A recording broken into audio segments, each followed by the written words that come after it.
Moisés já era homem feito quando saiu para visitar os seus irmãos e viu o trabalho pesado que eles faziam.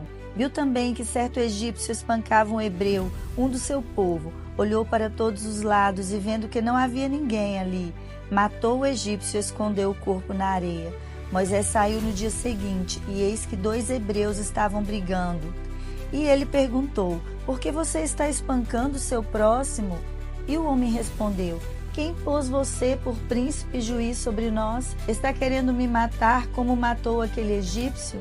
Moisés ficou com medo e pensou: com certeza descobriram o que eu fiz. Informado desse caso, Faraó quis matar Moisés. Porém, Moisés fugiu da presença de Faraó e foi morar na terra de Midian. Chegando lá, sentou-se junto a um poço. O sacerdote de Midian tinha 7 filhas, as quais vinham tirar água e encheram os bebedouros para dar de beber ao rebanho de seu pai. Então vieram os pastores e as expulsaram dali. Moisés, porém, se levantou e as defendeu e deu de beber ao rebanho. Quando elas voltaram a seu pai, ele lhe perguntou: por que vocês vieram mais cedo hoje? E elas responderam: um egípcio nos livrou das mãos dos pastores. E o pai perguntou: e onde ele está? Chamem o homem para que venha comer conosco. E Moisés consentiu em morar com aquele homem, e ele deu a Moisés a sua filha Zípora, a qual deu à luz a um filho, a quem Moisés deu o nome de Gerson, porque disse: sou peregrino em terra estranha. Decorridos alguns anos, o rei do Egito morreu, e o clamor do povo de Deus chegou até os céus. Moisés apacentava o rebanho de Jetro, seu sogro. Chegou a Horebe, o monte de Deus. Ali o anjo do Senhor lhe apareceu numa chama de fogo, no meio de uma sarça. Moisés olhou e eis que a sarça estava em chamas, mas não se consumia. Então ele pensou consigo mesmo: vou até lá ver essa grande maravilha. E quando o Senhor viu que ele se aproximava para ver, Deus no meio da sarça o chamou e disse: Moisés, Moisés, e ele respondeu: eis-me aqui. E Deus continuou: não se aproxime, tire a sandália dos pés, porque o lugar em que você está é terra santa. Eu sou o Deus de seu pai, o Deus de Abraão, o Deus de Isaque e o Deus de Jacó. Moisés escondeu o rosto porque teve medo de olhar para Deus. E o Senhor continuou: certamente vi a aflição do meu povo. Agora venha, eu o enviarei a Faraó, para que você tire do Egito o meu povo, os filhos de Israel.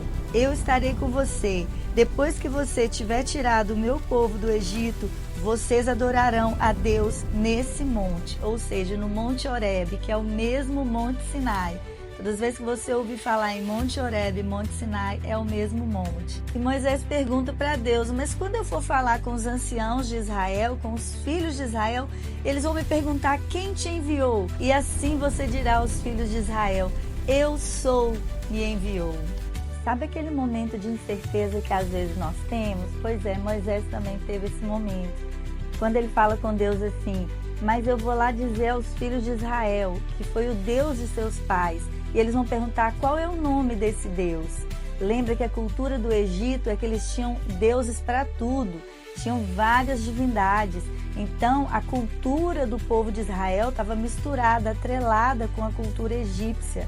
Então Moisés pergunta para Deus e fala com Deus sobre esse assunto. E Deus fala com ele: vá lá, diga aos filhos de Israel: eu sou, me enviou a vocês. Então vá, reúna os anciãos.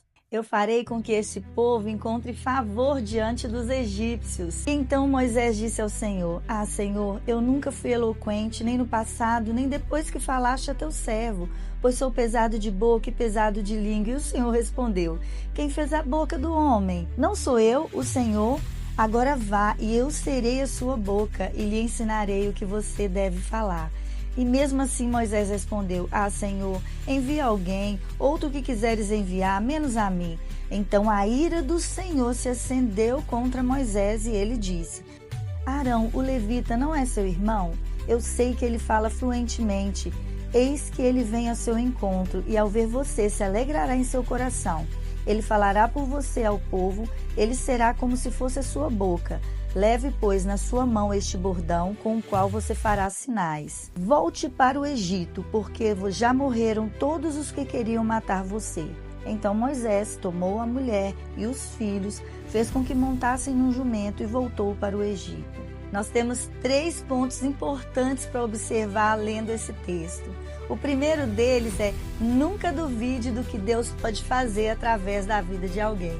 Alguém duvidou de Moisés lá no início, quando ele questionou que tinham 2 hebreus brigando. Ele perguntou: acaso quem pôs você como príncipe ou juiz sobre nós?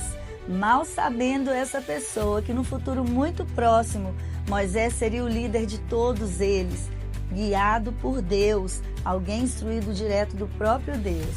Segundo ponto, e não menos importante, é quem você é. Nunca esqueça as suas origens.